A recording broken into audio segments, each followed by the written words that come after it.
Hello, my name is James, and I'm the founder of Top20.com.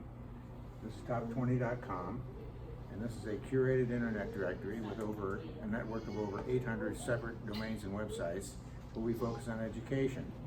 In education, we focus on Top20English.com because learning English is a gateway to all the world-class free information on the internet.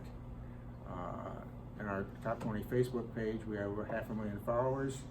And then after we do Top20English.com, we focus on Top20Education.com, where we have a network of over 50 classes for high school and college, again with choosing the best free videos and websites for that particular topic. So we have Top 20 Physics, or Top 20 American History, or Top 20 Philosophy, or Top 20 Art History. Today I have with me a friend from Cameroon, Penn. Penn has extensive experience in coming here as an international student, and that's what I wanted to talk a little bit about today, because it's not only what you know, but it's also about how you navigate the system. So Penn, welcome. Hey Jim. Why don't you tell us a little about your background and how you were able to come as an international student from Cameroon, come to a state school in Ohio, and navigate through that system. Okay. Hey. So I went to Kent State University. I had my brother going there. So I went there in the fall of 2014, and I majored in computer science. I decided to switch my major to mathematics because I wanted to do cybersecurity. And I was trying to find a way to navigate the system so I could get out of college faster and not accrue a lot of debt. And so there were a couple of ways in which I figured out that I could use to get out of college quicker. And those are the ways I want to talk about today. Okay, and we have some of these listed here. And we'll talk about CLEP exam and AP exams in community colleges and credit for lower level courses. And you used all those means to both save you time and money. I did. And you tell us how you did that, okay? Okay. So first I want to talk about the CLEP exams. That stands for College Level Entrance Placement Exam.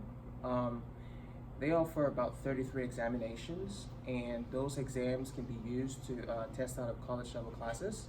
You just need a pass score, and once you get that pass, you can get a credit for any one of those classes. Now, about 2,000 universities and colleges accept the CLEP exams for credit. That's correct. Now, the higher level colleges may not accept anything, either the AP exam or CLEP exams, but you can get advanced placement, but you won't get credit. That's correct. But a lot of the schools here in the United States do accept them for college credit, and you were able to do that, right? That's correct.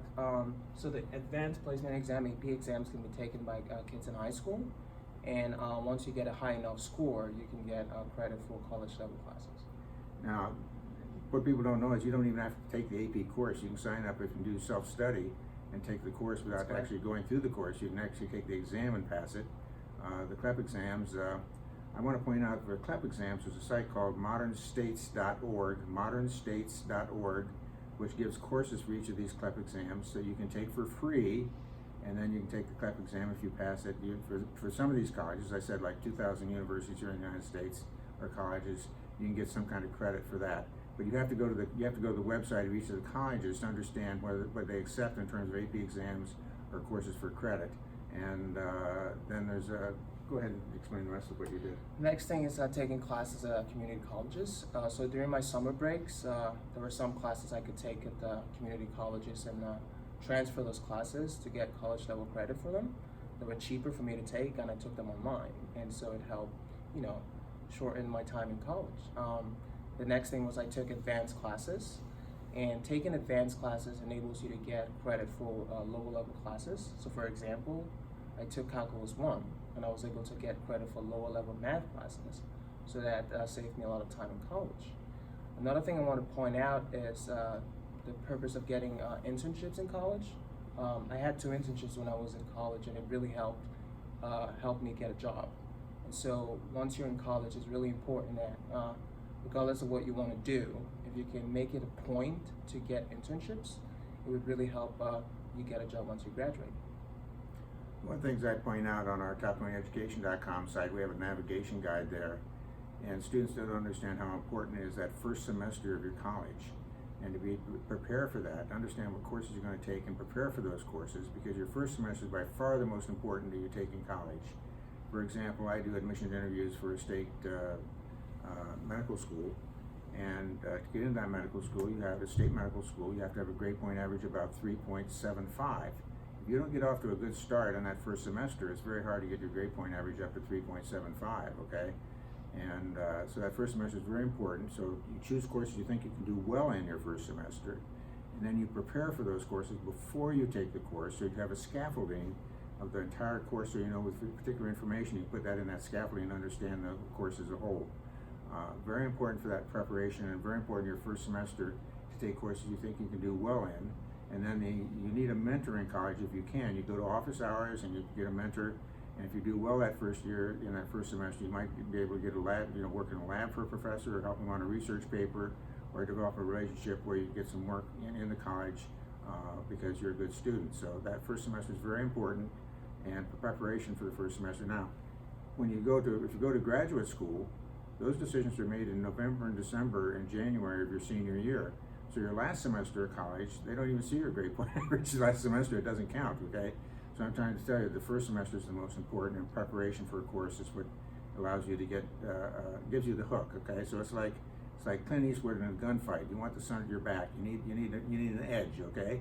And the edge is preparation. Now, what else did you do, Pam, that was helpful for the students, international students, that might be helpful? Doing a lot of research, understanding how the program you're in is going to help you get an internship.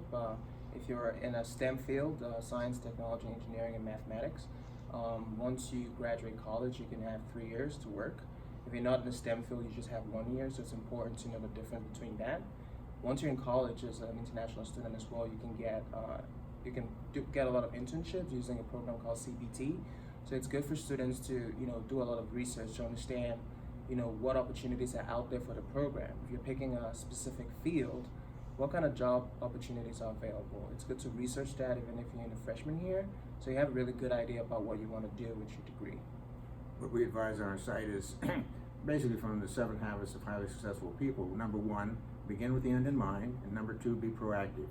Now, Penn's a very motivated student. He did all his studying on his own to pass these CLEP exams, but there's information like at Top 20 at modernstates.org that gives you a course you can take for free that tells you how to pass the exam, okay?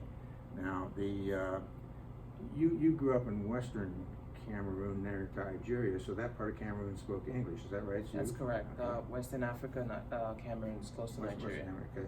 And but what about those students that have to pass some kind of an English exam to get into college? So there's 2 exams you can take. One is the TOEFL exam, and the other one is the IELTS. Those exams comprise reading, listening, and a writing component to it. So I took the TOEFL exam, and so once you have a high enough score in any one of those exams, getting admission into an American or Canadian university is fairly easy.